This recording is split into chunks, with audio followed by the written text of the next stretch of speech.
नमस्कार, मैं हूं संपदा और आप सभी का स्वागत है हमारे विशेष कार्यक्रम करियर विजन में, जहां हमने इनवाइट किया है विजन ग्रुप ऑफ इंस्टीट्यूशन के एक्सपर्ट से। और जैसा कि आप जानते हैं कि इस सीरीज में, करियर विजन के इस सीरीज में हम हमेशा से बात कर रहे हैं करियर आफ्टर 12th, जिसमें कि अलग अलग फील्ड्स, अलग अलग स्ट्रीम के बारे में हम डिस्कशन करते हैं हमारे एक्सपर्ट्स के साथ। तो आइए आज भी एक नया विषय लेकर अपने बच्चों के करियर के लिए हम डिस्कशन करते हैं और कुछ नई जानकारी उनसे हासिल करने की कोशिश करते हैं।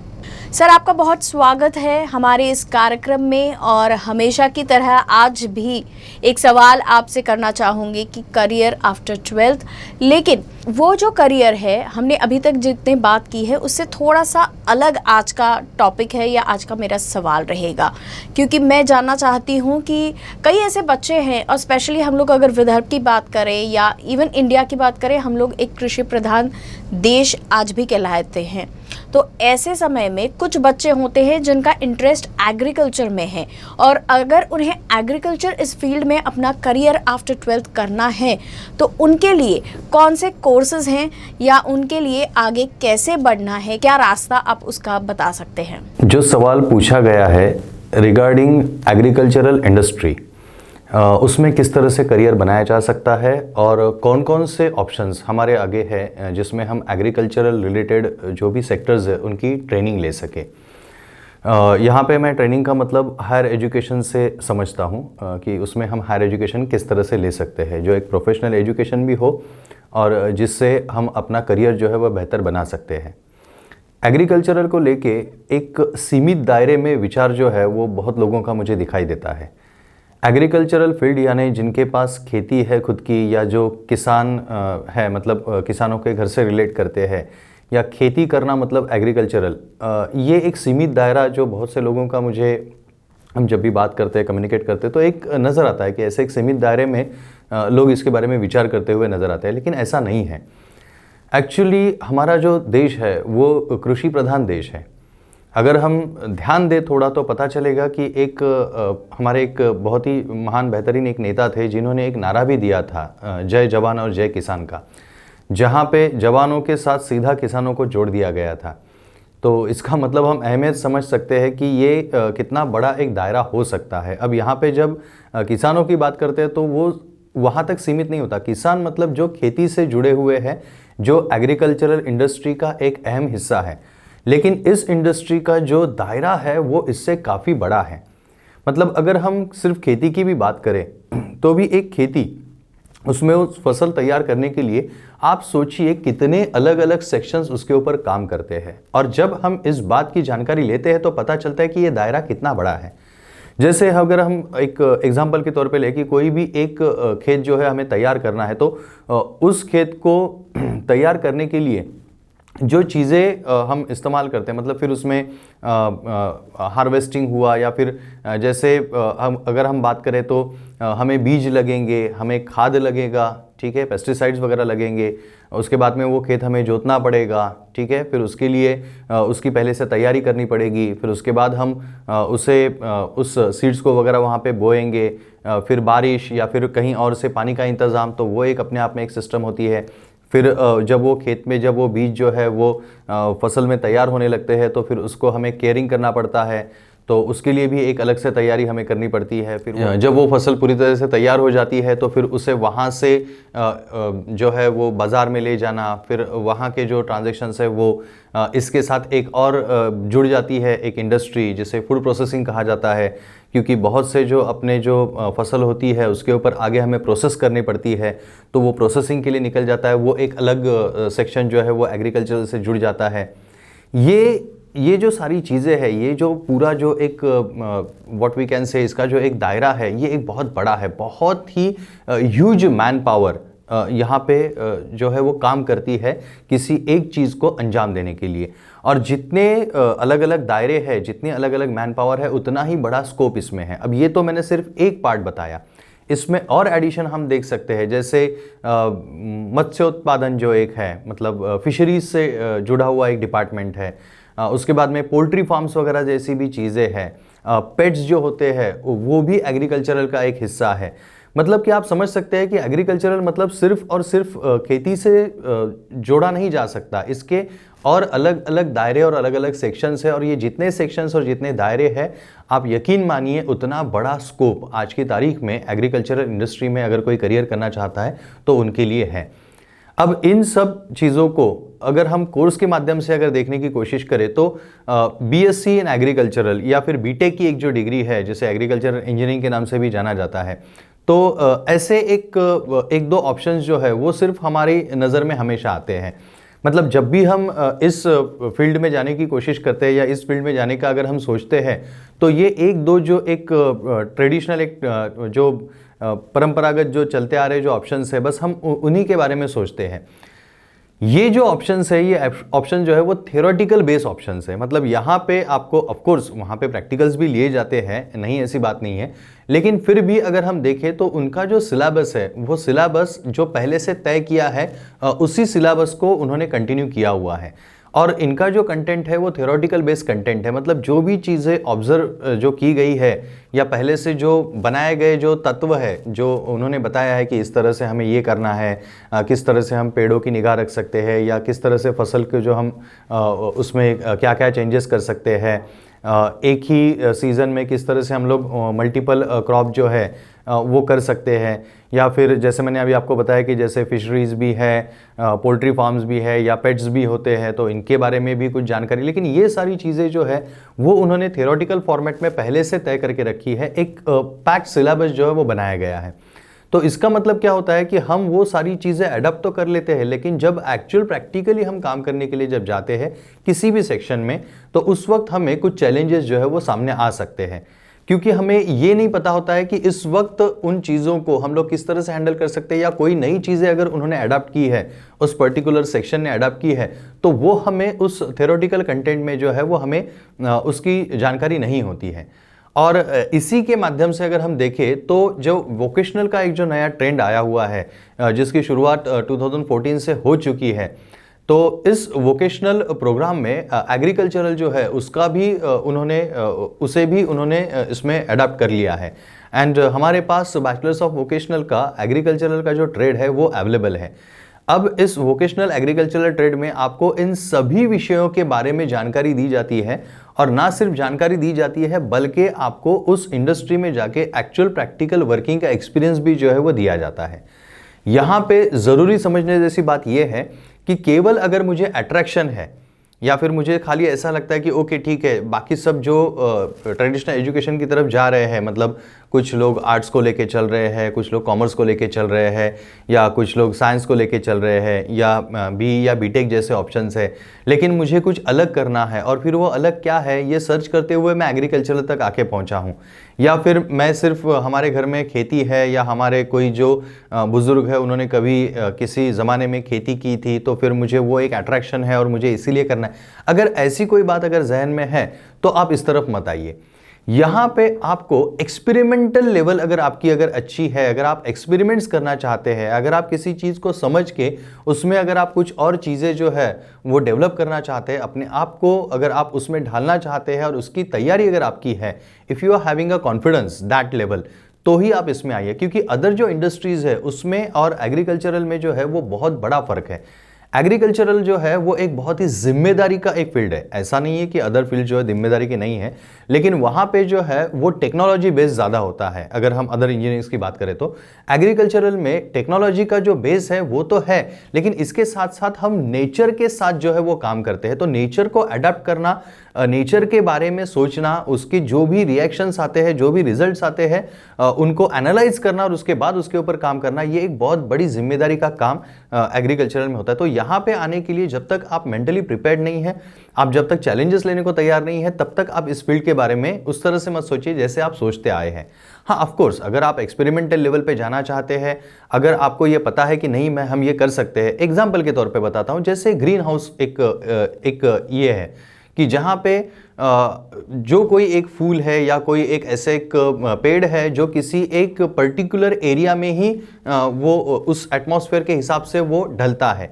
लेकिन यहाँ पे ये जो एक्सपर्ट्स होते हैं, एग्रीकल्चरल एक्सपर्ट्स जो होते हैं, वो उस तरह का एटमॉस्फेयर जो है वो आर्टिफिशियली क्रिएट करते हैं। और वो किसी भी जगह पे उस तरह की नस्ल के पेड़ या फसल जो है वो वहाँ पे वो पैदा कर सकते हैं। तो आप सोचिए ये कितना बड़ा एक रिसर्च हो सकता है उनका, या किस तरह से वो इन सारी चीज़ों को जो है वो मैनेज कर सकते हैं। और यही बात जो है वो पेट्स के बारे में है, यही बात पोल्ट्री फार्म के बारे में है, यही बात जो है फिशरीज में भी लागू होती है। इस तरह से जो भी नर्सरीज वगैरह जो हम देखते हैं, तो ये लोग भी उसी तरह के अलग अलग प्रयोग जो है, एक्सपेरिमेंट जो है करते रहते हैं। तो ये जो वोकेशनल ट्रेनिंग जो है, ये जो ऑप्शन आया हुआ है, ये इसी वजह से आया है क्योंकि जो एक रेगुलर ट्रेडिशनल एजुकेशन लेके जब स्टूडेंट्स बाहर निकलते हैं तो इन एक्सपेरिमेंट्स के इस दौर में वो अपने आप को उसमें ढाल नहीं पाते हैं, मैच नहीं कर पाते हैं। लेकिन जहाँ पे बात आती है वोकेशनल ट्रेनिंग प्रोग्राम की, जो बीवोक का जो प्रोग्राम है, जो विजन ग्रुप ऑफ इंस्टीट्यूशंस जो है वो शुरू कर चुका है, यहाँ पे इस तरह से जो एक्सपेरिमेंटल जो इंडस्ट्रीज है जो कर रही है इसके ऊपर काम, इनके साथ इस इंस्टीट्यूशन ने अपने आप को जोड़ दिया है। क्योंकि जो स्टूडेंट्स इंस्टीट्यूशन में, विजन ग्रुप ऑफ इंस्टीट्यूशन के एग्रीकल्चरल डिपार्टमेंट में जो भी एडमिशन लेंगे, उन्हें 1 साल पहले बेसिक इंफॉर्मेशन इस इंडस्ट्री की दी जाएगी और उसके बाद आगे के जो 2 साल है उन्हें एक्चुअल इस तरह के एक्सपेरिमेंटल इंडस्ट्रीज के साथ उन्हें जोड़ दिया जाएगा और एक्चुअल काम करने का मौका उन्हें दिया जाएगा।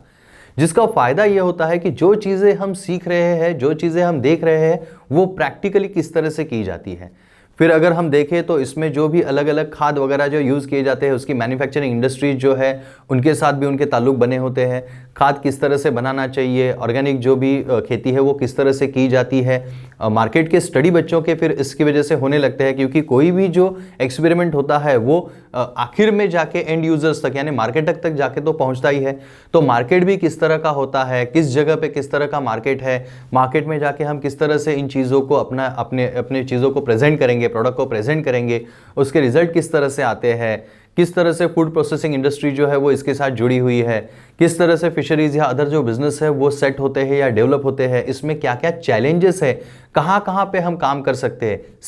जब भी हमें कोई चैलेंज अगर नजर आता है और उसके ऊपर किस तरह से इंडस्ट्री डील करती है, ये अगर मैं उनके साथ रह के अगर सीखता हूं तो ये बहुत ही बेहतरीन तरीके से मैं अडॉप्ट कर सकता हूं। और बेसिकली यही डिफरेंस है अदर ट्रेडिशनल जो ऑप्शंस हमारे पास अवेलेबल है रिगार्डिंग एग्रीकल्चरल और जो ये बीवो का जो ऑप्शन अवेलेबल है, इसमें यही एक मेजर जो है वो फर्क है। इसके साथ साथ अगर हम गवर्नमेंट सेक्टर की बात करें, गवर्नमेंट पॉलिसीज़ की अगर हम बात करें एग्रीकल्चरल को लेके, तो ऑफ कोर्स गवर्नमेंट जो है वो एग्रीकल्चरल को लेके एक बहुत बड़े पैमाने पे उसकी तरफ उनका ध्यान रहता है। हाँ, ऑफ कोर्स कुछ ऐसे चैलेंजेस इस वक्त हम फेस कर रहे हैं अपने देश में जिसके बारे में यहाँ पे कहना उचित नहीं होगा, लेकिन ये कुछ अनअवॉइडेबल चीज़ें हैं, कुछ ऐसे सर्कमस्टेंसेस है कि जिनको हम इस वक्त फेस कर रहे हैं। लेकिन मैं सिर्फ इतना आशा कर सकता हूँ कि ये जो है वो लॉन्ग टर्म तक नहीं चलेंगे, बहुत जल्दी ये सारी चीज़ें सॉर्ट आउट हो जाएगी। लेकिन एक ही बात मैं यहाँ पे बताना चाहूँगा कि एग्रीकल्चरल फील्ड मतलब सिर्फ किसान या सिर्फ वो खेत नहीं होता है, ये एक बहुत बड़ा दायरा इसका है और बहुत अलग अलग सिस्टम्स इसमें काम करते हैं। और इन अलग अलग सिस्टम्स की तरफ गवर्नमेंट के अलग अलग डिपार्टमेंट जो है वो ध्यान देते हैं। यहाँ पे गवर्नमेंट के डिपार्टमेंट में लिटरली जो फॉरेस्ट डिपार्टमेंट है वो भी एग्रीकल्चरल से ही जोड़ा गया है। सो जो कृषि संसाधन जो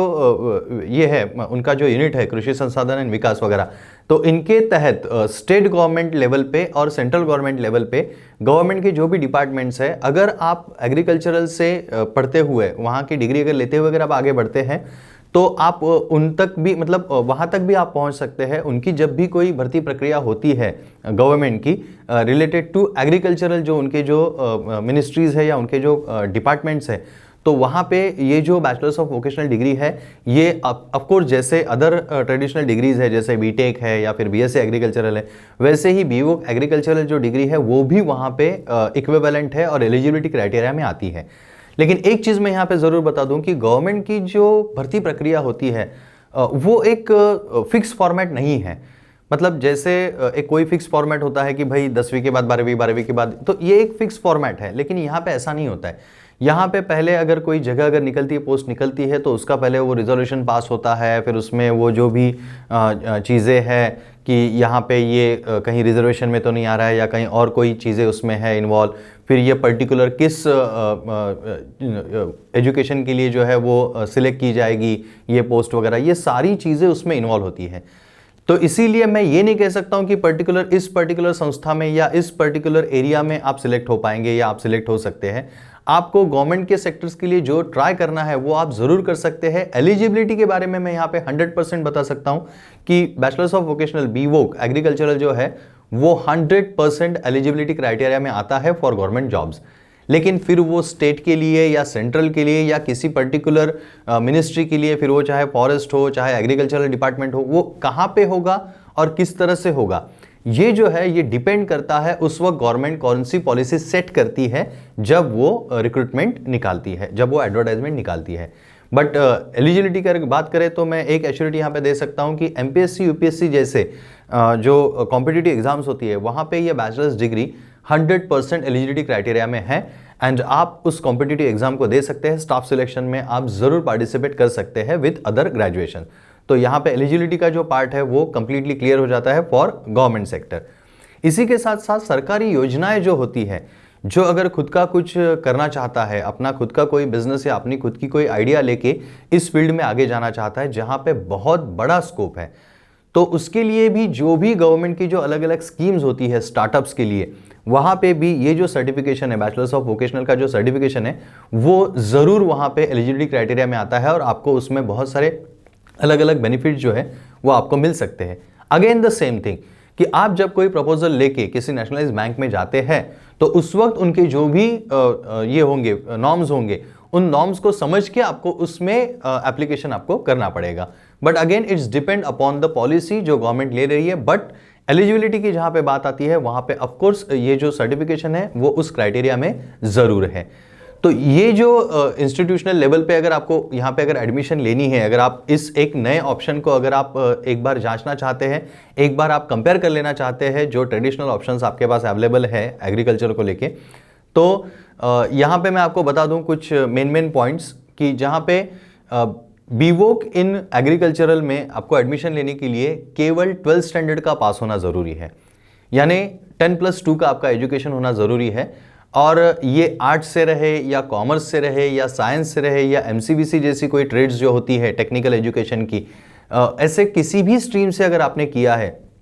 तो भी आप बीवोक एग्रीकल्चरल में फर्स्ट ईयर में एडमिशन जो है वो आपका हो सकता है। यहाँ पे किसी भी तरह का कोई भी बैरियर फिलहाल तो लगाया नहीं है, मतलब यहाँ पे कोई एंट्रेंस एग्ज़ाम नहीं है, यहाँ पे कोई मेरिट लिस्ट नहीं लगाई जाएगी कि भाई इसको प्रायोरिटी मिलेगी या परसेंटेज वाइज लिया जाएगा, ऐसा कुछ भी नहीं है। इस वक्त